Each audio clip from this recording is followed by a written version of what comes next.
Bienvenue dans les tutoriels PowerPoint. Ceci portera sur la création de formes complexes partie 2 et créer des pièces de puzzle telles que vous les voyez à l'écran. Alors, vous prenez une présentation dans laquelle la diapositive est vide. Vous affichez les repères de dessin, Alt F9, et on va modifier les dimensions de cette diapositive qui n'est pas conforme à ce que l'on voudrait. Onglet Création. À l'extrême droite, vous avez taille des diapositives et taille des diapositives personnalisées. Pour préparer le puzzle, on va avoir 4 lignes et 4 colonnes. Donc il faut que tout soit divisé par 4. Je vais choisir ici 32 cm de large et 20 cm de haut. OK. Et je clique sur agrandir.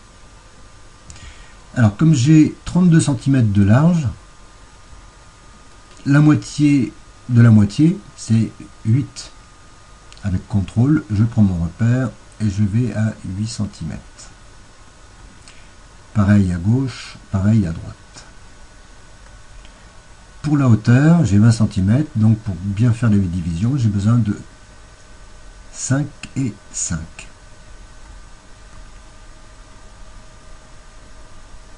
Voilà.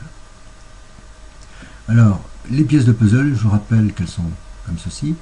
Ce sont des rectangles, comme vous le voyez, qui ont soit des demi-cercles en extrémité, en plus, soit des demi-cercles en moins. Alors on va prendre dans la barre outil forme rectangle et je vais tracer un premier rectangle. Vous remarquerez que grâce au repère, il se magnétise et se scotche. J'aurai besoin aussi de cercles pour faire soit les additions, soit des soustractions. Alors, barre, outil forme, ellipse, et je vais prendre cercle. Je me mets dessus pour avoir une idée de taille. Voilà, ça me convient.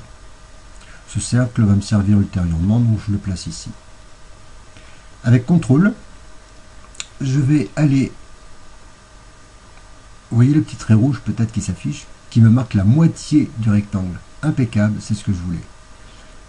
Je lâche la souris d'abord, je vérifie que le cercle est bien centré sur le repère. Je le prends et je fais un deuxième cercle. Voilà, le petit trait rouge, et a priori je suis bien centré. Je clique d'abord sur le rectangle, puis avec Shift sur le premier cercle et sur le deuxième cercle, et je vais dans Outils de dessin, format, fusionner les formes, et je vais les soustraire. Voilà ma première forme. J'insère un deuxième rectangle. Impeccable. Lui, il va avoir besoin d'une forme en plus, ici. Et par symétrie, pourquoi pas en plus de l'autre côté. Et on va garder des formes soustraites sur le bas de tous ces rectangles de la première ligne.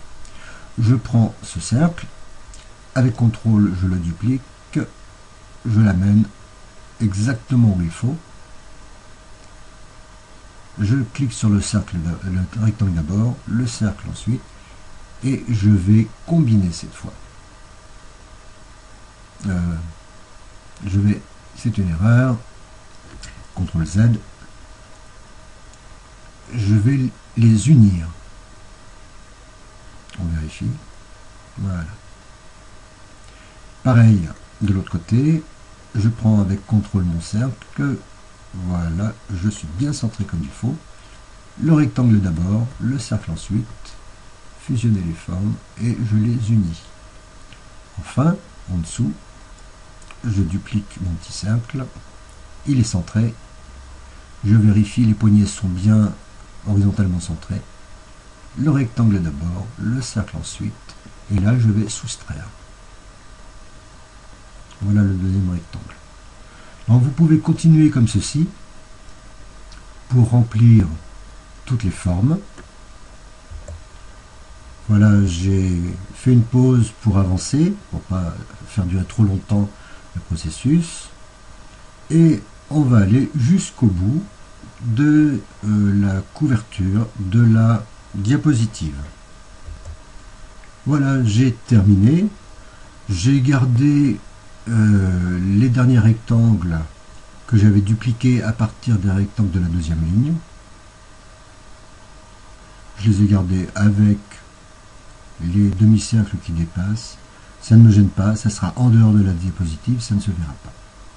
On va les mettre en relief. Vous faites CTRL A pour les sélectionner tous. Outil de dessin, format. Style de forme est fait. Et vous allez chercher biseau. Puis prendre le premier biseau proposé, cercle. Je clique en dehors pour désélectionner. Voilà, vous avez toutes les formes qui sont prêtes et qui vont être le support à l'animation de ce puzzle dans lequel il y aura des éléments de photo.